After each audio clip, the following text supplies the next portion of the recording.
pessoal, eu sou Vasco Vasconcelos, pesquisador dos estados diferenciados de consciência, e hoje nós vamos falar do assunto projeções da consciência e projeciologia.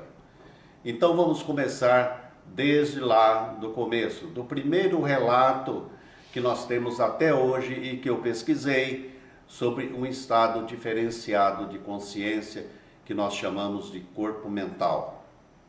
Essa situação aconteceu justamente com Akhenaton, lá pelos anos de 2500 a.C. Akhenaton, faraó do Egito, pai de Tutancâmon e casado com Nefertiti, né?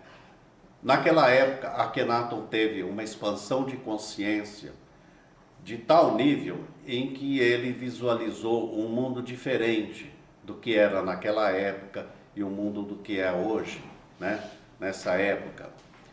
Akhenaton, o que ele fez? Destituiu a capital do Egito, de Tebas, e levou para Amarna.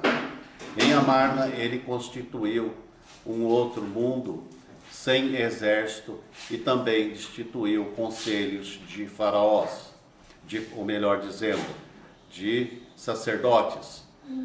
Houve uma reação muito forte nesse sentido e passaram a conspirar contra Akhenaton, até que ele veio a falecer aos 35 anos de idade. E também Nefertiti desapareceu naquela época. Consequentemente, assumiu o trono do Egito aos 11 anos de idade Tutancâmon. Tutancâmon posteriormente se casou com Anxenamon, que era a prima e irmã dele, para poder governar o Egito. Saíram de Amarna e voltaram para Tebas. Depois de algum tempo, mas antes vamos dizer que Tutancâmon foi o faraó que mais investiu em educação. Certa noite, Tutancâmon foi assassinado. Posteriormente, assumiu o trono a esposa dele, Anxenamon. Houve o pedido de um príncipe para casar com ela, e esse príncipe também desapareceu. Consequentemente, Anxenamon também desapareceu. Então, naquela época já começava a haver expansões de consciência com registros, né? Então, através dos tempos, nós chegamos no século XX, início do século XX, com Muldoon, posteriormente com Monroe, mais tarde Ivone Pereira e mais um grande número de paranormais já fazendo projeções da consciência. Acontece que no final da década de 70, o paranormal e pesquisador Valdo Vieira publicou o livro Projeções da Consciência. Nesse livro, ele dizia justamente que era para reunir todo o pessoal da projeção consciente. E de fato reuniu.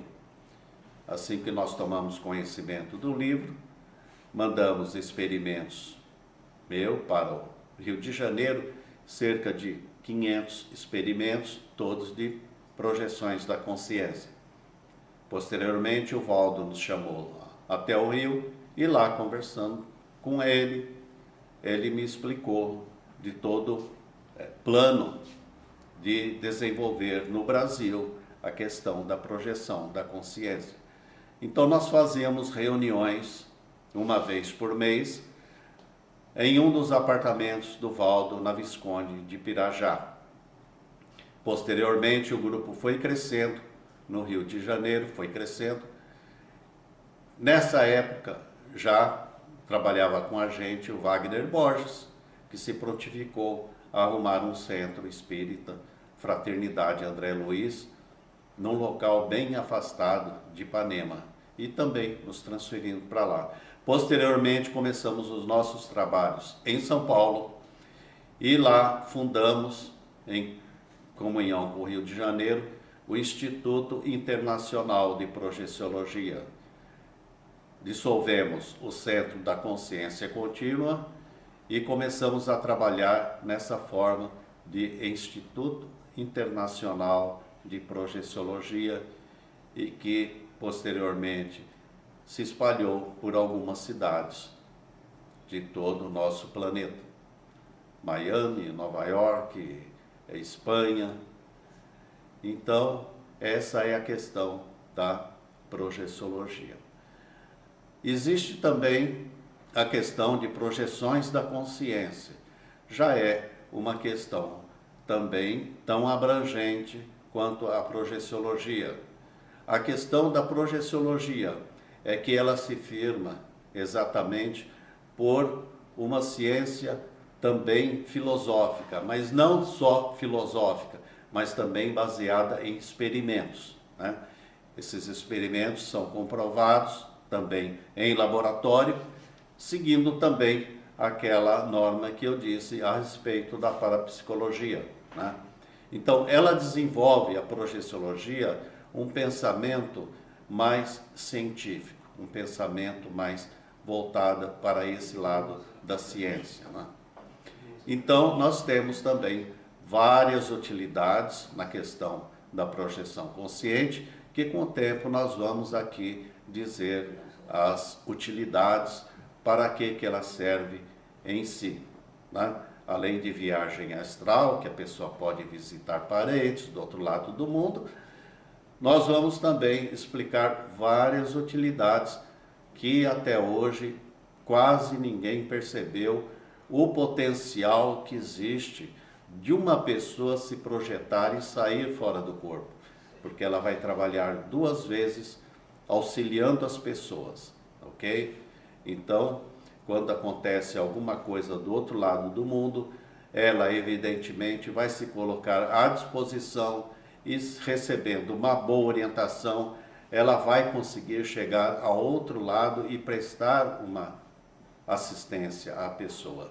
E além disso, de poder também tomar conhecimento de premonições, fatos que ainda vão acontecer. Existe uma infinidade de trabalho para quem deseja desenvolver essa aptidão. E depois se projetar de corpo mental, né? Viajar pelo universo de corpo mental, tomar conhecimento das leis, né, do nosso universo físico e também de outros universos que existem de uma maneira ou não paralela ao nosso. Então, você vai poder tomar conhecimento com toda essa questão que envolve projeções da consciência.